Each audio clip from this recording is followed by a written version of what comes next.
بسم اللہ الرحمن الرحیم۔ قرآن مجید میں اللہ تعالیٰ کا ارشاد ہے، ان جاءکم فاسق بنبأ فتبینوا، اے ایمان والو جب کوئی فاسق خبر لے کر آئے تو اس کی تحقیق کر لیا کرو۔ اس آیت کا سب سے بڑا مصداق جو ہے نا وہ آج کل کا سوشل میڈیا ہے۔ بغیر تحقیق کے بس سوشل میڈیا پہ جو بھی آیا، جو نیوز آ گئی، جو خبر آ گئی، چاہے وہ کسی شخص کے خلاف ہو، چاہے وہ کوئی پروپیگنڈا ہو، تو لوگ بس اس کو مان لیتے ہیں۔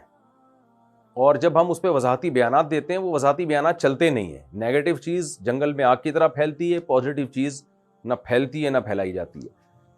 تو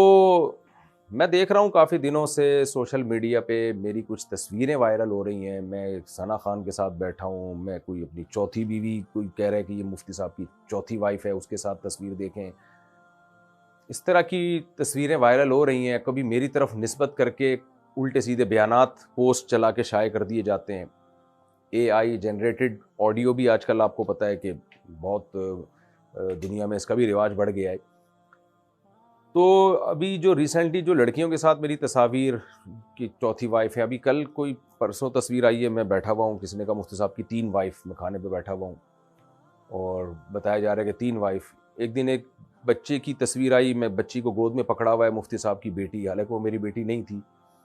اور ایک دفعہ تو ایسے، یعنی ایک تصویر تو ایسی وائرل ہوئی ہے کہ میں بیٹھا ہوا ہوں 2 بچیوں کے ساتھ اور کہا مفتی صاحب کی 2 بیٹیاں یا پتہ نہیں 1 بیٹی، حالانکہ میں ان بچیوں کے ساتھ بیٹھا ہی نہیں، میری بیٹیاں تو دور کی بات، وہ بچیاں بھی، وہ تصویر ہی پوری اے آئی سے بنائی گئی تھی۔ میں نے اس پر کوئی وضاحتی بیان اس لیے نہیں دیا، میں نے کہا لوگ سمجھدار ہیں، لوگوں کو پتہ ہے کہ ہم کیوں یہ کام کریں گے، لیکن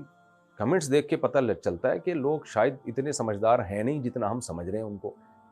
اور پروپیگنڈے کا شکار ہم بہت جلدی ہو جاتے ہیں۔ چاہے وہ کوئی سیاسی خبر ہو، چاہے ملک کے خلاف خبر ہو، تو چاہے کسی شخصیت کی عزت اچھالنی ہو۔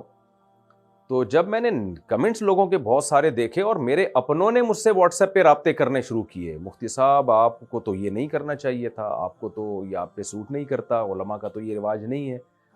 کہ اپنی اہلیہ کے ساتھ اور وائف کے ساتھ وہ تصویریں شیئر کریں۔ تو میں نے کہا آپ کو یہ کہا کس نے کہ یہ میری تصویر ہے؟ تو ہمارے ہی دوستوں میں بہت سے سمجھدار لوگوں کو جب اشکالات ہو رہے ہیں تو میں نے کہا یہ پھر عوام بیچاریوں کا کیا حال ہے، عوام بیچاری کا کیا حال ہے، کیا حال ہوگا؟ اس لیے مجھے یہ وضاحتی بیان دینا پڑ رہا ہے کہ یہ سب اے آئی جنریٹڈ تصویریں ہوتی ہیں، اور آپ غور کریں گے تو اس میں آپ کو پتہ چل جائے گا یہ ہاتھ میرے ہاتھ جیسے نہیں ہیں، میرے ہاتھ ایسے ہیں، آپ دیکھ لیں، وہ تو موٹے موٹے سے ہاتھ آ رہے ہیں۔ لیکن میں یہ وضاحت اس لیے کرتے ہوئے ڈر رہا ہوں کہ ایسا نہ ہو کہ پھر اے آئی سے ہاتھ بھی ایسے بنانا شروع کر دیں، پھر آپ کہیں گے جی مفتی صاحب اس میں تو آپ کے ہاتھ جیسے ہاتھ نہیں تھے، ہاتھ کسی اور کے تھے، منہ آپ کا لا کے فٹ کر دیا، تو اب دیکھیں ہاتھ بھی آپ کے جیسے نظر آ رہے ہیں۔ تو بھائی ہاتھ بھی میرے فٹ کیے جا سکتے ہیں اٹھا کے، تو اے آئی سے پورا بندہ اس جیسا بنایا جا سکتا ہے۔ تو خلاصہ یہ نکلا کہ یہ لڑکیوں کے ساتھ، چاہے وہ برقعے والی ہوں یا بغیر برقعے والی ہوں، ان کے ساتھ میں تصویریں نہیں بناتا، میری عادت نہیں ہے۔ ہاں بعض دفعہ ایسے ہوتا ہے کہ ایئرپورٹ پہ یا کہیں بھی کسی پبلک پلیس پہ خواتین مجھے پہچان لیتی ہیں تو وہ عقیدت محبت میں آ کے میرے ساتھ سیلفی لے لیتی ہیں، اب ان کو میرے لیے منع کرنا ممکن نہیں ہوتا، وہ خود سے یہ عمل کر رہی ہوتی ہیں۔ اس میں پراپر وے میں بیٹھا ہوا نظر نہیں آؤں گا آپ کو کہ بیٹھ کے باقاعدہ تصویر لے رہا ہوں، چلتے پھرتے کوئی بھی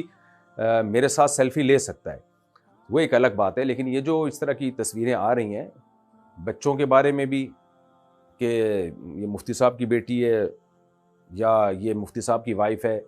تو ایسی کسی تصویر پہ آپ یقین نہ کریں۔ امید ہے انشاءاللہ اس کے بعد مجھے دوبارہ کسی وضاحتی بیان کی ضرورت نہیں ہوگی، اور میرے اس کلپ کو آپ وائرل کریں، پھیلائیں۔ منفی چیز تو اتنی پھیل جاتی ہے اس میں تو آدمی وضاحتیں ہی کرتا رہے بیٹھ کے،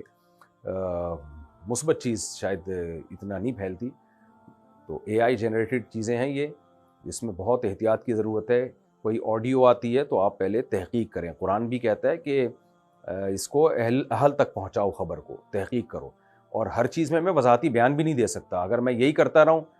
تو پھر میرا تو کوئی کام ہی نہیں رہے گا، میں وضاحتی بیان ہی دیتا رہوں گا، یہ فیک ہے، یہ فیک ہے، یہ فیک ہے، تو ہم میں اور بھی زمانے میں غم ہے بھائی محبت کے سوا۔ تو آپ خود سوچ لیا کریں، اور صرف میرے بارے میں نہیں، کسی اور عالم کے بارے میں بھی، چاہے وہ حضرت مفتی تقی عثمانی صاحب ہوں، مولانا طارق جمیل صاحب ہوں، اور یا کوئی بھی اور دیگر حضرات ہیں، یا کوئی سیاستدان ہی کیوں نہ ہو، سیاستدان ہی کیوں نہ ہو، چاہے آپ اس سیاستدان کے دشمن ہی کیوں نہ ہو، تو پھر بھی جب آپ کو اپنے دشمن کے خلاف بھی کوئی خبر ملتی ہے نا، تو آپ پہلے تحقیق کر لیں.